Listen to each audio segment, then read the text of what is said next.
Suara Pemuda. Pertanyaan saya sederhana Pak, sangat sederhana. Apakah Bapak Kalau tadi kita membahas salah satu tuntutan dari teman-teman mahasiswa adalah tidak masuk dalam prolegnas prioritas, akhirnya bisa dimasukkan dan bisa disahkan. Suara Pemuda hanya di RKS.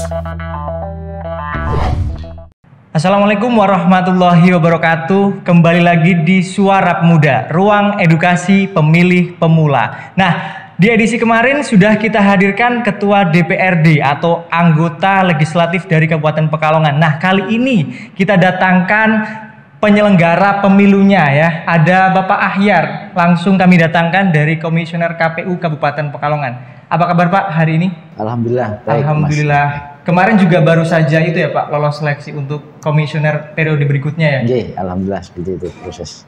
Perasaannya gimana Pak kalau boleh tahu Pak? Ya bersyukur. Bersyukur ya, alhamdulillah. Ya senang dan tantangan kembali untuk mengabdi kegiatan pemilu yang ke depan 2024 karena proses sedang berjalan. Iya.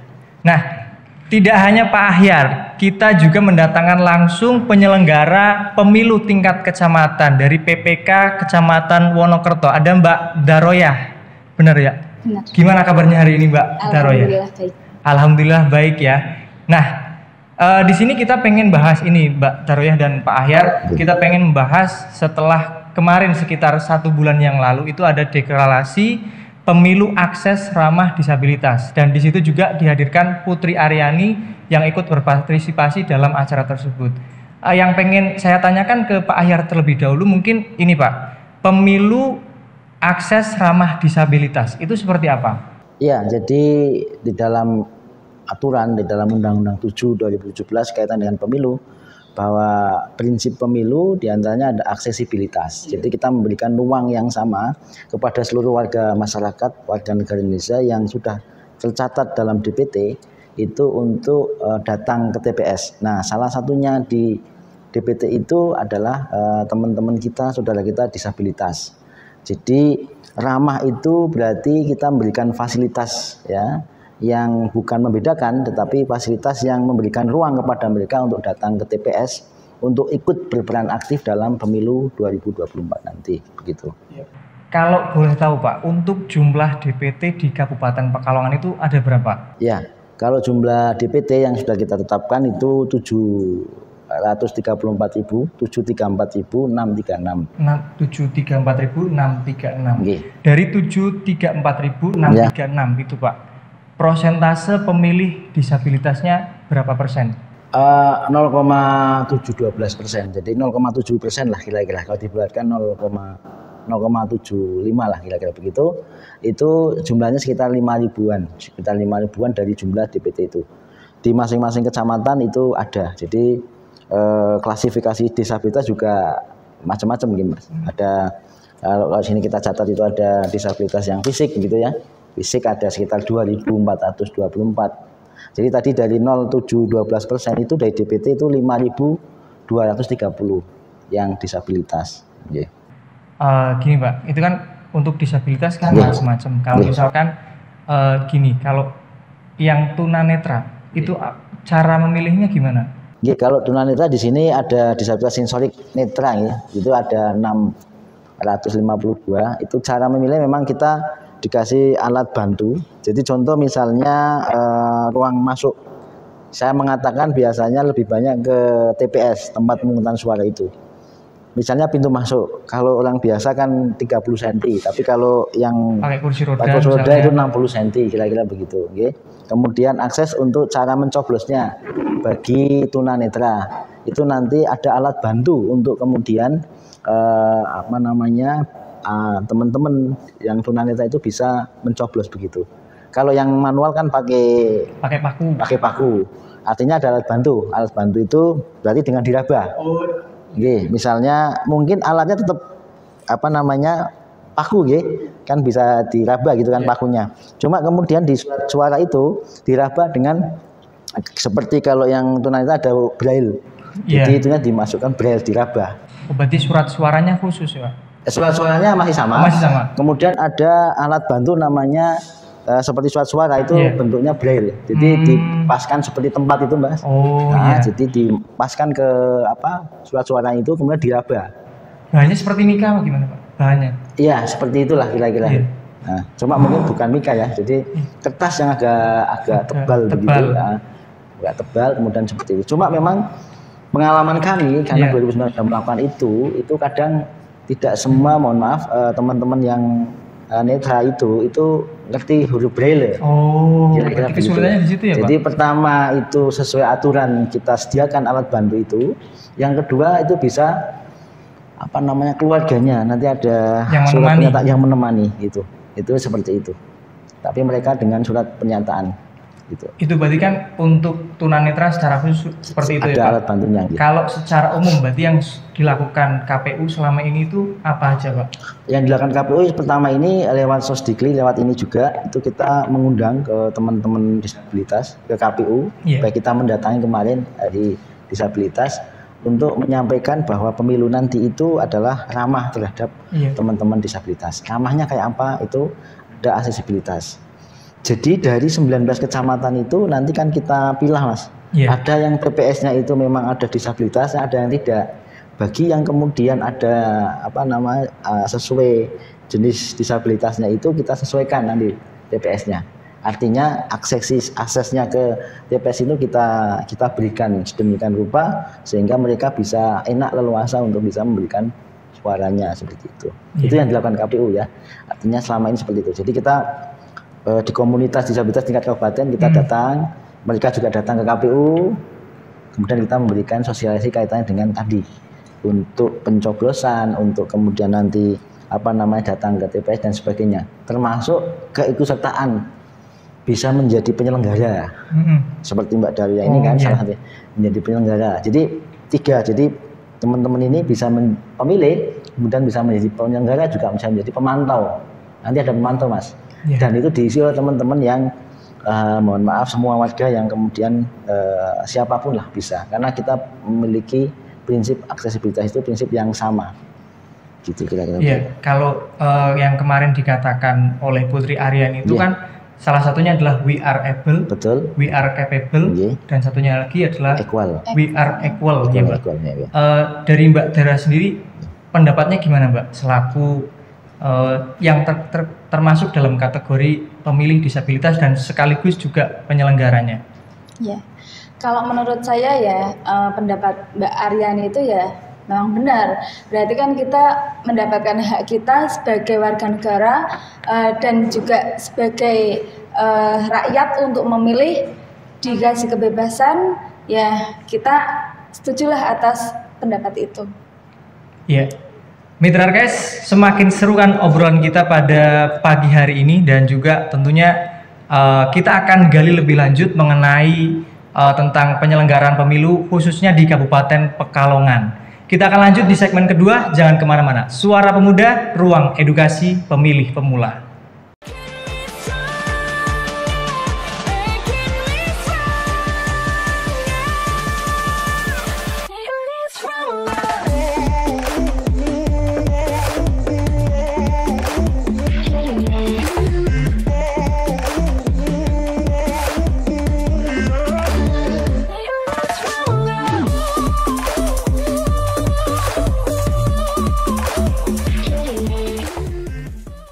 Baik, kembali lagi di Suara Pemuda, ruang edukasi pemilih pemula. Mitra RKS, kita tadi sempat berbicara dengan Mbak Daroyah ya, tapi sempat terpotong. Nah, akan kita lanjutkan di segmen kedua ini. Mbak Daroyah, ngomong-ngomong soal pemilu ramah disabilitas, kalau Mbak Daroyah sendiri dulu ada kendala nggak sewaktu mungkin mencoblos di TPS atau setelah saat ini menjadi penyelenggara pemilu tingkat kecamatan? Iya. Kalau saya dulu ya mencoblosnya itu nggak ada kendala sama sekali, karena seperti jenengan tahu saya itu masih bisa berjalan, masih bisa menuju ke TPS sendiri tanpa bantuan orang lain gitu ya. Dan juga saya melihat itu ada yang maaf tunanetra atau ada yang tidak bisa jalan, itu diberikan akses kok. Di sana jangan takut kalau di sana tidak dilayani dengan baik, di sana dilayani dengan baik di TPS itu.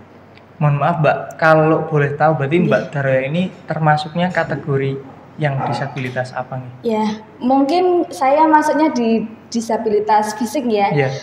Karena di sini saya kidal dari kecil. Ya, jadi saya melakukan apapun itu yang aktif tangan kiri. Oh, yang ya, aktif tangan kiri. Tidak seperti orang kebanyakan menggunakan tangan kanan. Seperti itu. Untuk menentukan akhirnya terjun menjadi penyelenggara pemilu tingkat kecamatan atau yang biasa kita sebut PPK ya Pak. PPK. Itu akhirnya apa motivasi yang menjadi motivasi Mbak Daroyah atau Mbak Aya ini akhirnya memutuskan untuk ikut sebagai penyelenggara pemilu tingkat kecamatan? Ya, yang pertama motivasi saya itu ya saya ingin berpartisipasi dalam proses penyelenggaraan kepemiluan ini. Kemudian saya juga ingin membuktikan bahwa orang seperti saya itu mampu dan bisa sejajar dengan yang lebih sempurna dari saya, itu seperti itu. Jadi kalau nanti ada orang-orang seperti saya yang mau menjadi penyelenggara seperti saya, ayo jangan takut diremehkan orang, karena kalau kita tidak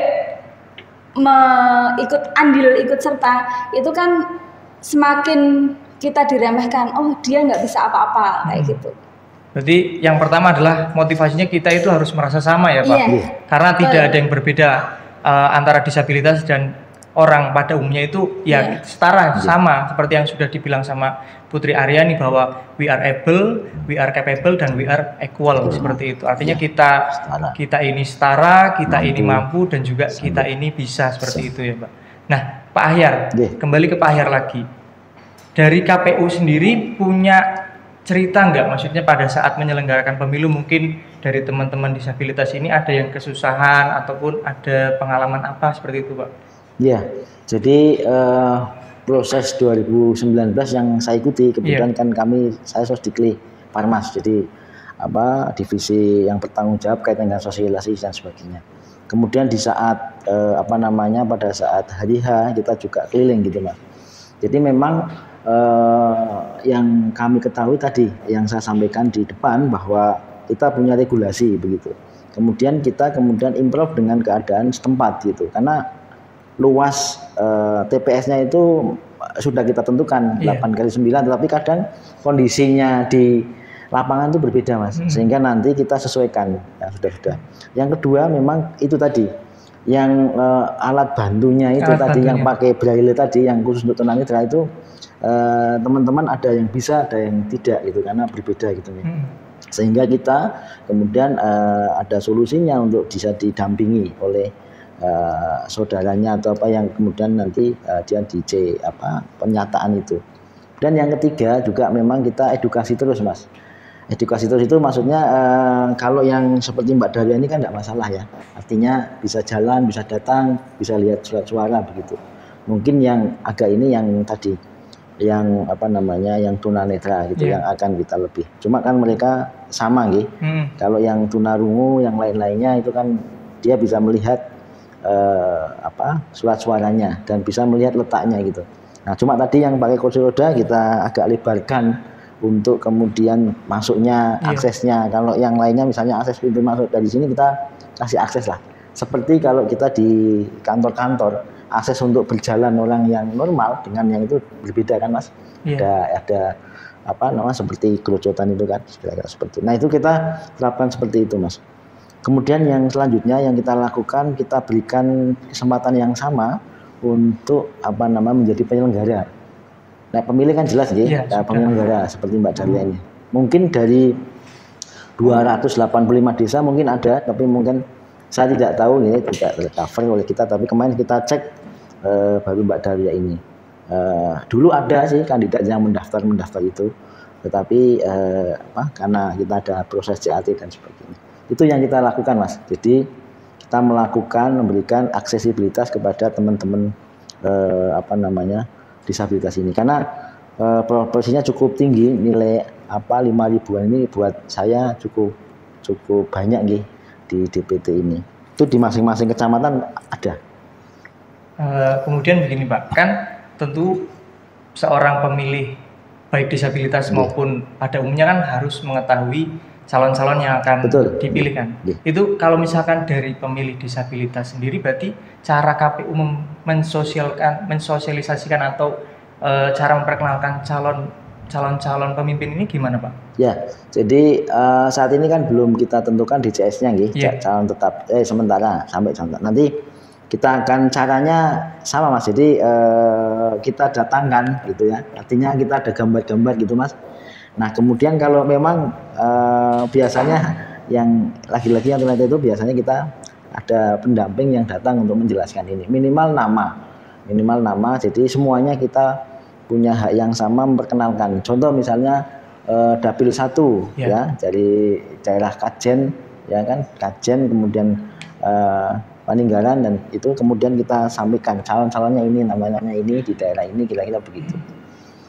Kemudian juga kita lakukan hal-hal yang kemudian bisa mereka pahami alat. Misalnya kalau di TV itu ada yang punya isyarat itu yang bahasa isyarat itu kita undang mereka untuk kemudian menjelaskan dengan di KPU seperti itu. Itu kita tempuh seperti itu Mas, karena memang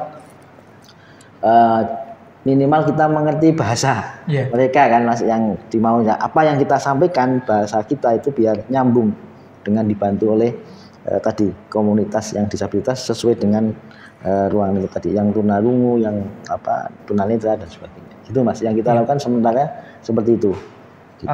Kemudian kan kemarin saya juga berbincang sama dengan Bu Hindun ya Pak. Saya sempat tanyakan terkait portal KPU untuk memperkenalkan calon, mungkin supaya kita ini para pemilih itu mengetahui bagaimana track record dari para calon. Itu ada nggak Pak dari portal KPU sendiri? Ada. Jadi namanya kan sistem pencalonan. Sistem pencalonan itu ada. Jadi nanti bisa dilihat. Jadi kpu.go.id itu nanti bisa dilihat di situ. Cuma sementara ini memang belum. Karena ini saya sampaikan dari sekian itu hanya beberapa persen saja yang didaftar lewat hidup itu. Dan itu memang boleh. Artinya sesuai ketentuan seperti itu di pencalonan itu. Maksudnya di daftar CV ya, semacam CV-nya itu. Kan seperti itu Pak. Kan kita harus minta izin kemudian untuk ditampilkan. Nah, kira-kira begitu. Karena punya hak juga ke publik untuk itu. Apakah dia ekspos data ya Pak?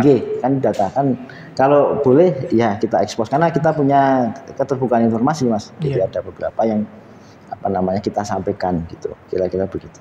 Terakhir untuk Mbak Aya maupun Pak Ahyar, mungkin ada yang ingin disampaikan kepada teman-teman disabilitas yang ada di Kabupaten Pekalongan ini supaya pas nanti hari H nanti tanggal 14 Februari itu mau datang ke TPS dan menggunakan hak suaranya. Mungkin dari Mbak Aya terlebih dahulu. Ya. Kalau saya sederhana saja, ayo datang ke TPS karena di sana kita akan dilayani dengan baik. Kewajiban kita dan hak kita sebagai rakyat Indonesia untuk memilih calon-calon pemimpin kita, jadi jangan pernah takut datang ke sana, karena ya itu tadi, semua yang berkebutuhan khusus seperti kita itu juga bisa dilayani. Dan satu lagi, suara kita juga dihitung loh di sana, tidak diabaikan begitu saja. Tuh, cukup. Ya, mungkin dari Pak Ahyar ada yang disampaikan Pak? Jadi teman-teman, sobat, teman-teman semua disabilitas, panjenengan Anda semua adalah punya hak pilih dan dilindungi oleh undang-undang. KPU dalam hal ini penyelenggara di tingkat kabupaten melindungi hak panjenengan. Maka pada tanggal 14 Februari 2024 datanglah berbondong-bondong ke tempat pemungutan suara masing-masing, karena panjenengan sudah terdaftar di DPT, daftar pemilih tetap sesuai dengan lokasi desa kelurahan masing-masing. Mari berbondong-bondong datang, karena suara panjenengan itu menentukan nasib bangsa. Jadi itu sangat berharga bagi panjenengan, teman-teman semua sebagai warga negara Indonesia. Saya kira itu. Baik, terima kasih Pak Ahyar, terima kasih Mbak Aya, dan semoga setelah dialog kita pada hari ini bisa membuat teman-teman disabilitas itu mau datang ke TPS dan menggunakan hak suaranya. Dengan demikian berakhir pula dialog kita pada hari ini di Suara Pemuda, Ruang Edukasi Pemilih Pemula. Saya Reza selaku pembawa acara, mohon maaf, dan segala kru yang bertugas juga terima kasih, dan terima kasih Mbak Aya, terima kasih Pak Ahyar. Sampai berjumpa di lain waktu, dan Suara Pemuda, ruang edukasi pemilih pemula.